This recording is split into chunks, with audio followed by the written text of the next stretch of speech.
Chapter 8. Part 1. My dog comes running towards me. I put my hand out for her to stop. No. Sadie, stay. Sit, I command, and she obliges. Good girl.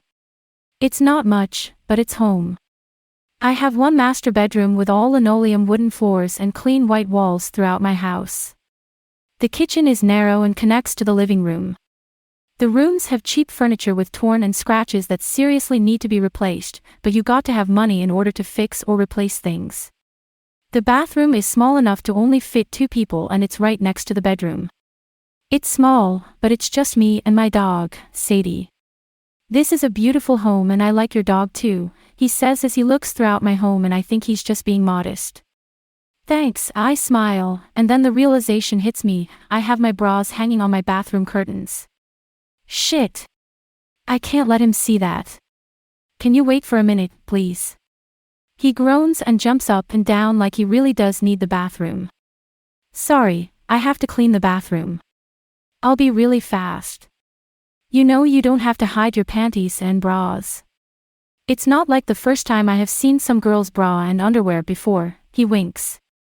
I blush. Can he read my mind? I just need to clean the bathroom, it's a mess, I lie. He rolls his eyes. Yeah, sure it is, he says, sarcastically. I walk, more like running to the bathroom. As soon as I'm in the bathroom, I retrieve my bras off the curtain rack and hide them in my bedroom. I walk out into the living room and see him looking around at all my things. Maybe I shouldn't have left him alone in my living room.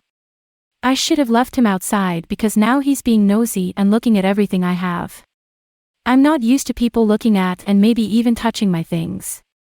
Okay, the bathroom is all yours, I mutter as I point to the bathroom.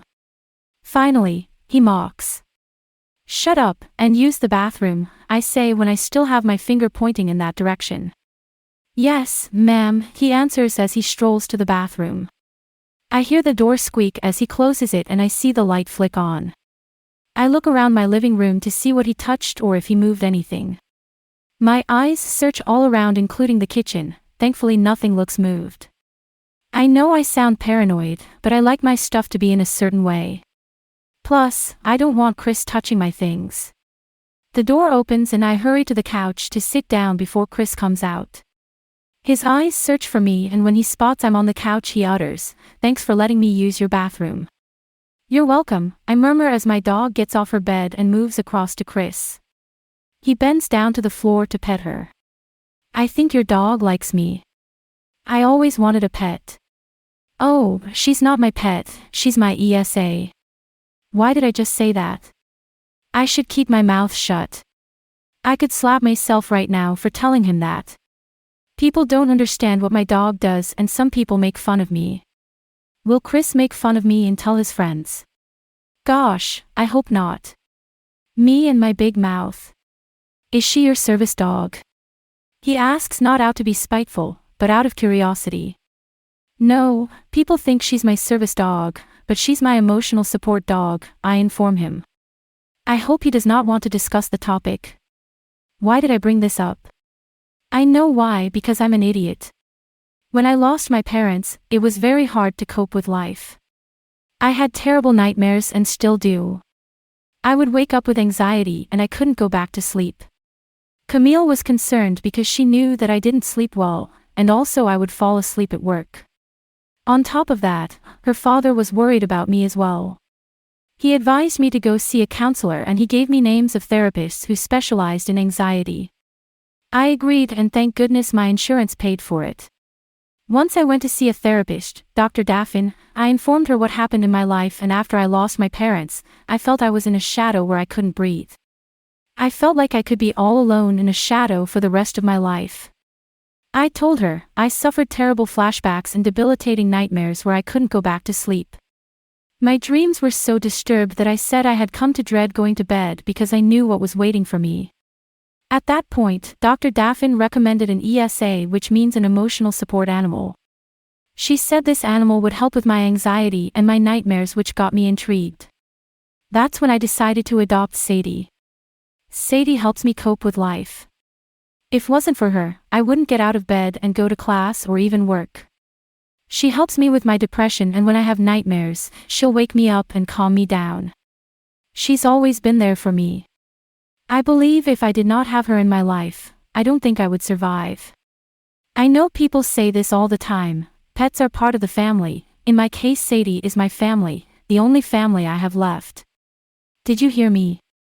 Chris asks. No, sorry, I say, apologetically. He sits by my side and Sadie sits on the floor between me and Chris. She sure does like him. She doesn't like other humans, but for some reason, she likes Chris. I said, what time do your classes start? He implores. Chris, I don't need you to. I want to, and I'm not asking, I'm telling you. When is he going to stop interrupting me? I can't deal with him and his rude comments. I'm not asking, I'm telling you, keeps popping into my head. I never met anyone who would talk to me this way.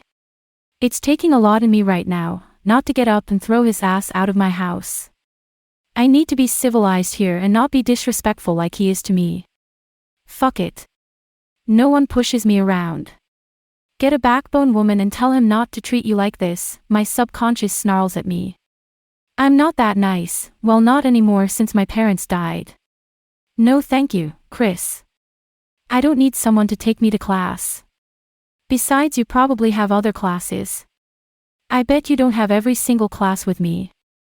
I look into his eyes and cross my arms. That is true, but I put my hand in the air. My turn to be rude and interrupt you, Chris. I wasn't finished. He nods and stays silent. I know that you are trying to be nice, but you're being what's a nice word to tell him? You're being impolite and telling me what to do, and I don't appreciate the way you boss me around. If I wanted you to pick me up, I would have agreed to it. I don't know why, but I like to do things on my own. Actually, I know why, because I like to be independent.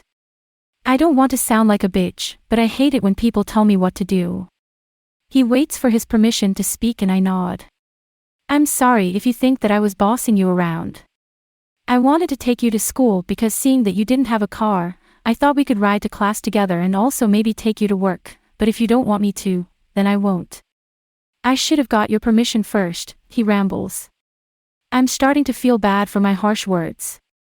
He's just being thoughtful and wants to take me to class. I'm the one who is being rude.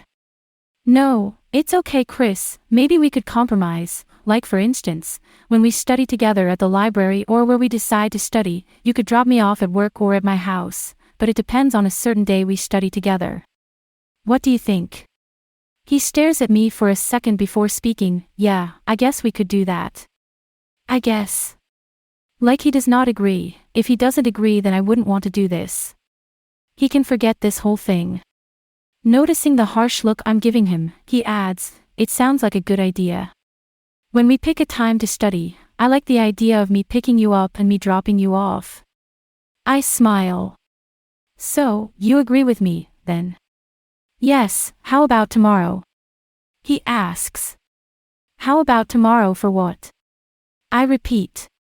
How about tomorrow we study together? I'll pick you up or we could study here at your place if you want to. I have to work tomorrow. As for how much I would like to study with him, I work on Saturdays from 10 a.m. to 7 p.m. I won't have any time for studying unless he would like to study late. I study late sometimes if I'm not too tired. Oh. He mutters and moves his hands through his hair. He seems to be thinking about it. How about Sunday, then? I don't work on Sundays, so Sunday sounds great. Where do you want to study and what time?